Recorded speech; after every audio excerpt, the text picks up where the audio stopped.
ನಮಸ್ಕಾರ ನನ್ನ ಸ್ನೇಹಿತರೆ, welcome back to my YouTube channel. ಬನ್ನಿ, ನಾನು ಇವತ್ತು ಆರೋಗ್ಯಕ್ಕೆ ತುಂಬ ಒಳ್ಳೆಯದಾದಂತಹ, ತುಂಬ ಗರಿಗರಿಯಾದಂತಹ ದೋಸೆನ ಹೇಗೆ ಮಾಡೋದು ಅಂತ ನಾನಿಲ್ಲಿ ತೋರಿಸ್ತಾ ಇದ್ದೀನಿ. ಇದು ಹೈ ಪ್ರೋಟೀನ್ ದೋಸೆ ಆಗಿರುತ್ತೆ.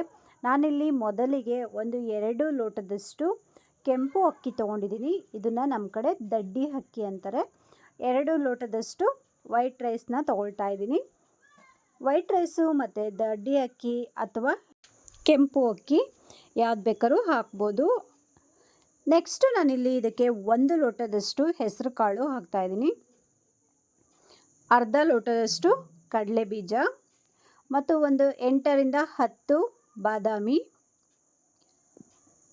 ಇಲ್ಲಿ ಮಸೂರ್ ದಾಲ್ನ ನಾನು ಒಂದು ಅರ್ಧ ಲೋಟದಷ್ಟು ಹಾಕ್ತಾಯಿದ್ದೀನಿ. ನೋಡಿ, ನಾನಿದು ಒಂದೇ ಅಳತೆಯಲ್ಲಿ ಎಲ್ಲ ತೊಗೊಳ್ತಾ ಇರೋದು, ಒಂದೇ ಗ್ಲಾಸಲ್ಲಿ. ಅರ್ಧ ಲೋಟದಷ್ಟು ಕಡಲೆಬೇಳೆ.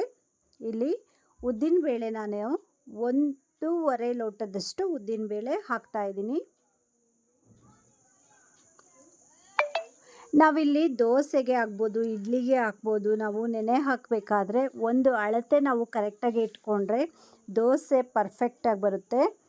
ನಾನಿಲ್ಲಿ ಅರ್ಧ ಲೋಟದಷ್ಟು ಓಟ್ಸನ್ನು ಹಾಕ್ತಾಯಿದ್ದೀನಿ. ಓಟ್ಸ್ ಆಪ್ಷನಲ್ಲು ಇದ್ದರೆ ಹಾಕ್ಬೋದು, ಇಲ್ಲ ಸ್ಕಿಪ್ ಮಾಡ್ಬೋದು. ಓಟ್ಸು ತುಂಬ ಫೈಬರ್ ಕಂಟೆಂಟ್ಸ್ ಇರೋತಕ್ಕಂಥದ್ದು, ಹಾಗಾಗಿ ಓಟ್ಸ್ ಹಾಕಿದ್ರೆ ಹೆಲ್ತ್ಗೆ ತುಂಬ ಒಳ್ಳೆಯದು. ಹಾಗಾಗಿ ನಾನು ಹಾಕ್ತಾಯಿದ್ದೀನಿ. ಎಲ್ಲ ಹಾಕಿ ಚೆನ್ನಾಗಿ ಮಿಕ್ಸ್ ಮಾಡಿ ಒಂದು 3ರಿಂದ 4 ಬಾರಿ ನೀಟಾಗಿ ತೊಳೆದ್ಬಿಟ್ಟು ನಾವಿಲ್ಲಿ ಎಲ್ಲ ನಾವು ಹಾಕಿರ್ತಕ್ಕಂಥದ್ದೆಲ್ಲ ಮುಳುಗೋವಷ್ಟು ನಾವು ನೀರು ಹಾಕಿ ಒಂದು ಪ್ಲೇಟ್ ಮುಚ್ಚಿ ನಾವು ಒಂದು 3ರಿಂದ 4 ಗಂಟೆಗಳ ಕಾಲ ನೆನೆಯೋದಕ್ಕೆ ಹಾಗೆ ಬಿಡಬೇಕು. ನಂತರ ಎಲ್ಲ ನೆಂದಿದ ನಂತರ ನಾವು ಗ್ರೈಂಡ್ ಮಾಡ್ಕೊಳ್ಬೇಕಾಗುತ್ತೆ. ನೋಡಿ, ಎಲ್ಲ ಕಾಳು ಮತ್ತು ಅಕ್ಕಿ ಬೇಳೆ ಎಲ್ಲ ನೆಂದಿದೆ. ನಾನೀಗ ಇದನ್ನು ಗ್ರೈಂಡ್ ಮಾಡ್ಕೊಳ್ತೀನಿ.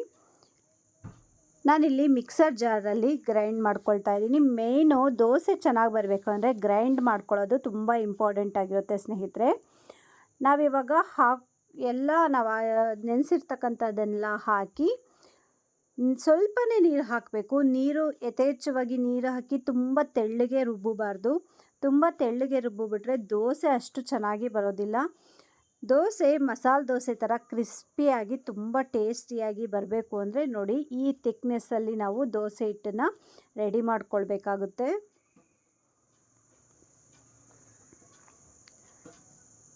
ನೆನೆ ಹಾಕಿರ್ತಕ್ಕಂಥದ್ದನ್ನೆಲ್ಲ ನಾನು ಸೇಮ್ ಇದೇ ಬ್ಯಾಟರಲ್ಲಿ ನಾನು ರುಬ್ಕೊಳ್ತಾ ಇದ್ದೀನಿ. ಕಂಪ್ಲೀಟಾಗಿ ಎಲ್ಲನೂ ಸೇಮ್ ಥಿಕ್ನೆಸ್ಸಲ್ಲಿ ನಾವು ರುಬ್ಕೊಳ್ಬೇಕಾಗುತ್ತೆ, ಯಥೇಚ್ಛವಾಗಿ ನೀರು ಬಳಸ್ತೇನೆ.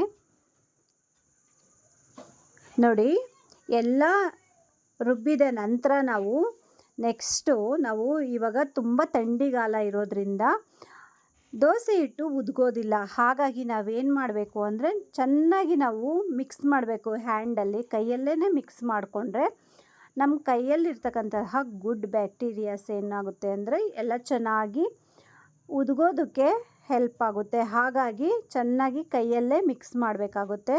ಎಲ್ಲ ಚೆನ್ನಾಗಿ ಮಿಕ್ಸ್ ಮಾಡಿ ಒಂದು ಪ್ಲೇಟ್ ಮುಚ್ಚಿಡಬೇಕು. ತದನಂತರ ಬೆಳಗ್ಗೆ ನಾವು ಎದ್ದು ನೋಡಿದ್ರೆ ಚೆನ್ನಾಗಿ ಹಿಟ್ಟು ಉದುಗಿ ಬಂದಿರುತ್ತೆ. ಇದು ವಿಂಟರ್ ಆಗಿರೋದ್ರಿಂದ ಸ್ವಲ್ಪ ಕಮ್ಮಿ, ಬಟ್ ನಾವು ಕುಕ್ಕಿಂಗ್ ಸೋಡಾ ಹಾಕಿದ್ರೆ ಚೆನ್ನಾಗಿ ಉದುಗುತ್ತೆ. ನಾವಿಲ್ಲಿ ಯಾವುದೇ ಸೋಡಾನ ಹಾಕಿಲ್ಲ, ಹಾಗಾಗಿ ನ್ಯಾಚುರಲ್ ಆಗಿ ಇಷ್ಟು ಸಾಕು. ನಮಗೆ ಉದುಗಿದ್ರೆ ತುಂಬ ಉದುಗ್ಬಿಟ್ರೆ ಹುಳಿ ಬಂದಂಗೆ ಆಗುತ್ತೆ, ಹಾಗಾಗಿ ಸಾಕು.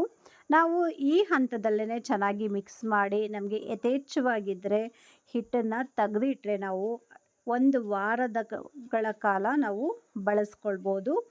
ಅಷ್ಟು ಚೆನ್ನಾಗಿರುತ್ತೆ. ನಾವು ಏನಾದ್ರು ಉಪ್ಪು ಎಲ್ಲ ಹಾಕಿ ನೀರೆಲ್ಲ ಹಾಕಿ ಮಿಕ್ಸ್ ಮಾಡಿ ತೆಗೆದಿಟ್ರೆ ಚೆನ್ನಾಗಿರೋದಿಲ್ಲ. ಹಾಗಾಗಿ ಫಸ್ಟೇ ನಾನು ಒಂದು ಬಾಕ್ಸಲ್ಲಿ ಸಪ್ರೇಟಾಗಿ ತೆಗೆದಿಟ್ಟು ನಮಗೆ ಎಷ್ಟು ಬೇಕೋ ಅಷ್ಟನ್ನು ಮಾತ್ರ ನಾವಿಲ್ಲಿ ನೀರು ಹಾಕಿ ಉಪ್ಪು ಹಾಕಿ ಮಿಕ್ಸ್ ಮಾಡ್ಕೊಳ್ತಾ ಇದ್ದೀನಿ. ನಾನಿಲ್ಲಿ ಉಪ್ಪು ನಮಗೆ ರುಚಿಗೆ ತಕ್ಕಷ್ಟು ಉಪ್ಪು ಹಾಕಿ ಚೆನ್ನಾಗಿ ಸ್ವಲ್ಪ ನೀರು ಹಾಕಿ ಮಿಕ್ಸ್ ಮಾಡ್ತಾಯಿದ್ದೀನಿ. ದೋಸೆ ಹಾಕಲಿಕ್ಕೆ ಎಷ್ಟು ನೀರು ಬೇಕೋ ಆ ಪ್ರಮಾಣದ ನೀರನ್ನು ನಾನಿಲ್ಲಿ ಹಾಕಿ ಚೆನ್ನಾಗಿ ಮಿಕ್ಸ್ ಮಾಡಿಟ್ಕೊಂಡಿದ್ದೀನಿ. ನೋಡಿದ್ರಲ್ಲ ಸ್ನೇಹಿತರೆ, ಇನ್ನೂ ನನ್ನ ಚಾನಲ್ನ ಯಾರೆಲ್ಲ ಸಬ್ಸ್ಕ್ರೈಬ್ ಆಗದೆ ನೋಡ್ತಾ ಇದ್ದೀರಾ, ದಯವಿಟ್ಟು ನನ್ನ ಚಾನಲ್ಗೆ ಲೈಕ್ ಮಾಡಿ, ಸಬ್ಸ್ಕ್ರೈಬ್ ಆಗಿ, ಬೆಲ್ಲೈಕನ್ನ ಒತ್ತೋದನ್ನು ಮಾತ್ರ ಮರಿಬೇಡಿ. ನಿಮ್ಮ ಕಮೆಂಟ್ಸ್ಗಳ ಮೂಲಕ ನಮಗೆ ಪ್ರೋತ್ಸಾಹ ನೀಡಿ.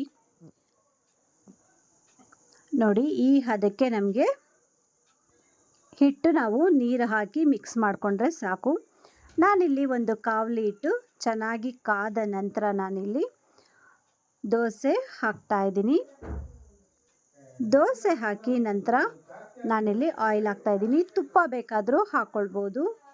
ನೋಡಿ, ದೋಸೆ ಎಷ್ಟು ಚೆನ್ನಾಗಿ ಎದ್ದೇಳುತ್ತೆ ಅಂದರೆ ತುಂಬ ಚೆನ್ನಾಗಿ, ತುಂಬ ಕ್ರಿಸ್ಪಿಯಾಗಿ ಬರುತ್ತೆ ಮತ್ತು ಒಳ್ಳೆ ಟೇಸ್ಟು ಇರುತ್ತೆ. ನಾವು ಇದಕ್ಕೆ ಕಾಯಿ ಚಟ್ನಿ ಮಾಡ್ಕೊಬೋದು ಮತ್ತು ಪಲ್ಯಗಳು ಮಾಡ್ಕೊಳ್ಬೋದು ಅಥವಾ ಸಾಗು ಆದರೂ ಮಾಡ್ಕೊಳ್ಬೋದು.